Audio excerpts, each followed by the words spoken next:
하나님 말씀 스가랴 12장 1절에서 14절 말씀입니다.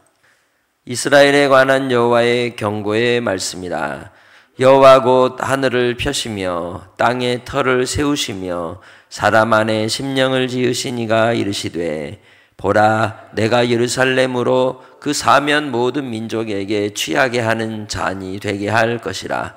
예루살렘이 에워싸일 때에 유다에까지 이르리라. 그 날에는 내가 예루살렘에게 모든 민족에게 무거운 돌이 되게 하리니 그것을 드는 모든 자는 크게 상할 것이라. 천하 만국이 그것을 치려고 모이리라. 여호와가 말하노라. 그 날에 내가 모든 말을 쳐서 놀라게 하며 그 탄자를 쳐서 미치게 하되 유다 족속은 내가 돌보고 모든 민족의 말을 쳐서 눈이 멀게 하리니 유다의 우두머리들이 마음속에 이르기를 예루살렘 주민이 그들의 하나님 만군의 여호와로 말미암아 힘을 얻었다 할지라. 그 날에 내가 유다 지도자들을 나무 가운데에 화로 같게 하며 곡식단 사이에 횃불 같게 하리니 그들이 그 좌우에 에워싼 모든 민족들을 불사를 것이요 예루살렘 사람들은 다시 그 본 곳 예루살렘에 살게 되리라. 여호와가 먼저 유다 장막을 구원하리니 이는 다윗의 집의 영광과 예루살렘 주민의 영광이 유다보다 더하지 못하게 하려 함이니라. 그날에 여호와가 예루살렘 주민을 보호하리니 그 중에 약한 자가 그 날에는 다윗 같겠고 다윗의 족속은 하나님 같고 무리 앞에 있는 여호와의 사자 같을 것이라. 예루살렘을 치러 오는 이방 나라들을 그날에 내가 멸하기를 힘쓰리라. 내가 다윗의 집과 예루살렘 주민에게 은총과 간구하는 심령을 부어 주리니 그들이 그 찌른 바 그를 바라보고 그를 위하여 애통하기를 독자를 위하여 애통하듯 하게 하며 그를 위하여 통곡하기를 장자를 위하여 통곡하듯 하리로다. 그 날에 예루살렘에 큰 애통이 있으리니 무깃도 골짜기 하다드림몬에 있던 애통과 같을 것이라. 온 땅 각 족속이 따로 애통하되 다윗의 족속이 따로 하고 그들의 아내들이 따로 하며 나단 족속이 따로 하고 그들의 아내들이 따로 하며 레위의 족속이 따로 하고 그들의 아내들이 따로 하며 심의 족속이 따로 하고 그들의 아내들이 따로 하며 모든 남은 족속도 각기 따로 하고 그들의 아내들이 따로 하리라. 아멘. 우리를 향한 하나님의 사랑은 구원함에 있습니다. 창세전부터 작정하시고 계획하신 바대로 지금 여기 주를 예배하고 경외하는 우리들을 사랑하셔서 은혜와 은총과 긍휼을 베푸신 하나님의 사랑이 그 여호와의 열심을 따라서 온전히 이루셨고 그 이루시기 위해서 스가랴 선지자를 통해서도 말씀하고 있습니다.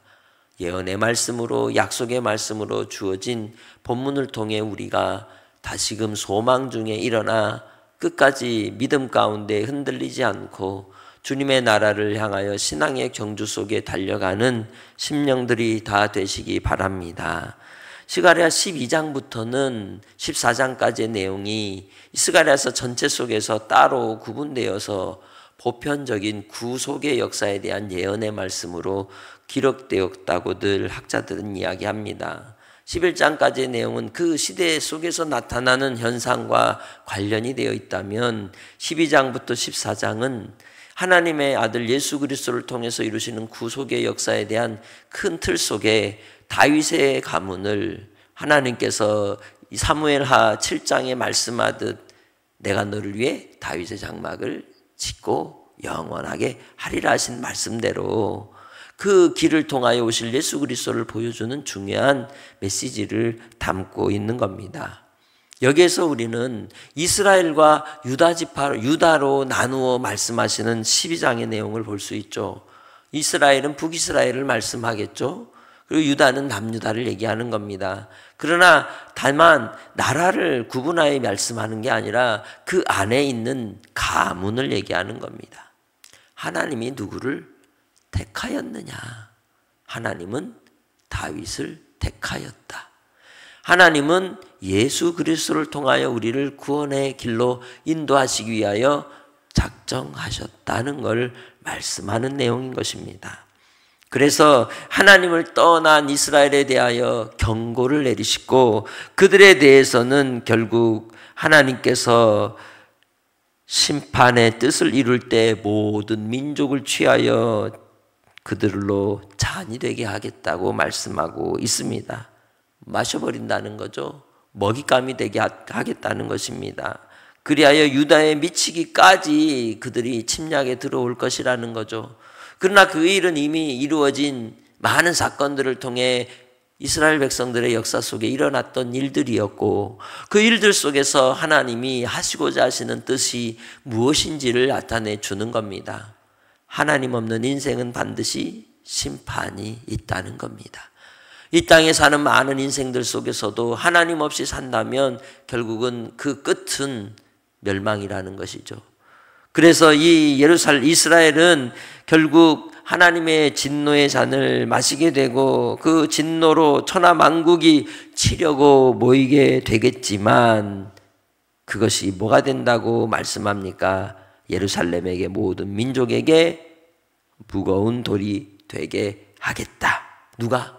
여호와 하나님이 무거운 돌이 되어 결국 돌아오는 심판이 되겠다고 말씀하고 있는 겁니다. 그리하여 말을 탄 자들이 전쟁에 능한 자들이 이스라엘을 멸망시키고 예루살렘을 향하여 에워싸고 모인다 할지라도 하나님은 예루살렘을 보존하시고 지키실 것을 말씀하는 것이죠. 이를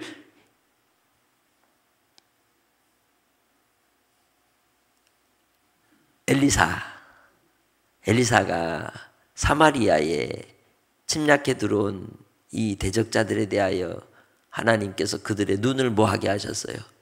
멀게 하시죠. 그리고 그들을 끌고 데리고 들어옵니다. 궁중 안으로 와서 그네들의 눈이 뜨게 되니까 놀래 자빠지는 것처럼 하나님께서 그 일을 이루신다고 말씀하는 겁니다. 유다 족속은 내가 돌보고 모든 민족의 말을 쳐서 눈이 멀게 하겠다. 할렐루야. 하나님께서 자기 백성들을 지키시고 보호하시는 줄 믿습니다. 유다의 우두머리들이 마음속에 이르기를 예루살렘 주민이 그들의 하나님 만군의 여호와로 말미암아 힘을 얻었다 할지라 라고 고백하고 있는 겁니다. 하나님께로 말미암아 힘을 얻으면 어떻게 된다고 본문은 이야기합니까?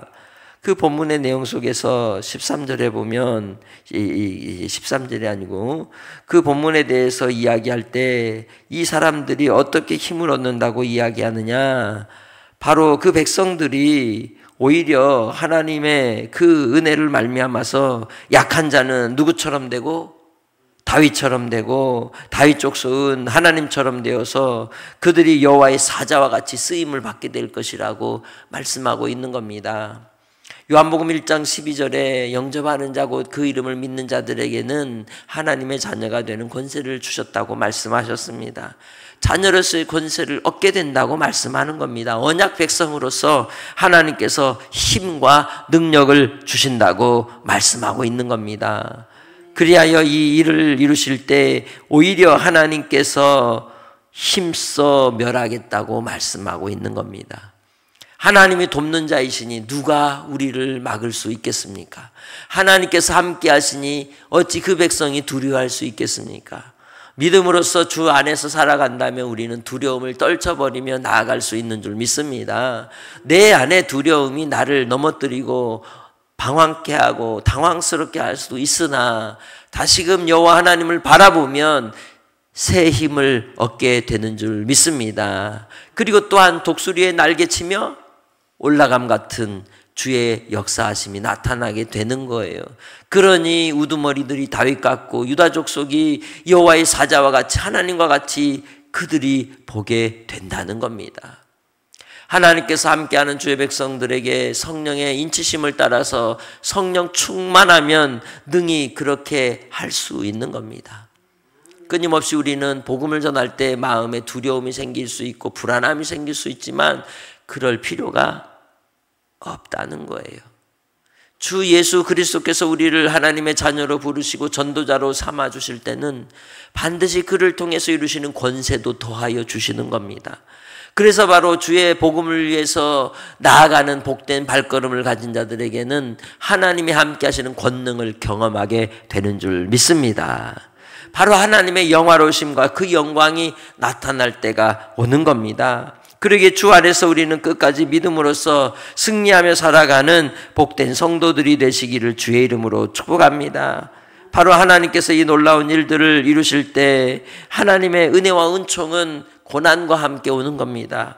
10절 말씀, 내가 다윗의 집과 예루살렘 주민에게 은총과 간구하는 심령을 부어주리니 그들이 그 찌른 바 그를 바라보고 그를 위하여 애통하기를, 독자를 위하여 애통하듯 하며 그를 위하여 통곡하기를 장자를 위하여 통곡하듯 하리로다 라고 말씀하고 있는 것이죠. 긍휼의 마음을, 은총의 마음을 갖고 간구하는 심령으로 하나님 앞에서 기도하게 된다고 말씀하고 있는 겁니다. 환난의 때가, 시련의 때가 올 때 누구를 찾게 되겠습니까? 여호와 하나님을 찾게 되는 겁니다. 우리도 이 땅의 삶 속에서 우리가 환난당한 이들을 볼 때 그들을 위해 긍휼의 마음을 가지고 기도하는 성도들이 다 되시기를 주의 이름으로 축복합니다. 주께서 기뻐하시는 것은 눈물입니다. 주님께서 기뻐 받으시는 건 애통하는 마음입니다. 우리 사랑하는 성도들을 위해, 우리 이웃들을 위해 중보의 기도로 하나님 앞에 엎드려 간구하며 기도하는 그 마음을 기뻐 받으시는 줄 믿습니다. 그러기에 주 안에서 오늘도 이 새벽을 깨워 기도할 때 예수 그리스도를 통하여 다윗의 계보를 잇게 하심으로 우리의 구원을 주신 주를 바라보며 주님을 의지하며 간구하며 기도할 때 하나님의 뜻이 이 땅에 이루어지기까지 환난과 시련과 믿음, 고난 가운데서도 믿음을 지키는 이들을 위해 기도하며 또한 질병 가운데 또 삶의 문제 속에서 어려움을 당한 이들을 위해서도 기도하는 이 새벽이 되시기를 주의 이름으로 축복합니다. 성령께서 힘을 더하여 주실 줄 믿습니다. 성령께서 은총을 베푸시고 또한 치유와 회복의 역사로 함께 하실 줄 믿고 주님께 구하는 새벽이 되시기를 주의 이름으로 부탁합니다. 하나님 아버지 감사합니다. 오늘도 새벽을 깨어 나온 종들 위에 한량은 은혜를 부어주셔서 그 기도와 간구를 들으시고 예수 그리스도를 통하여 이루시는 그 구원의 길에 동참하는 하나님의 백성들에게 아버지 하나님 자녀된 권세로 선포할 때마다 그 뜻이 이루어지게 하시고 영원 구원의 역사가 나타나게 하옵소서. 한량없으신 하나님의 은혜와 사랑으로 오늘도 우리를 붙드시고 이끄시고 인도하여 주실 줄 믿사오며 예수님의 이름으로 기도합니다. 아멘.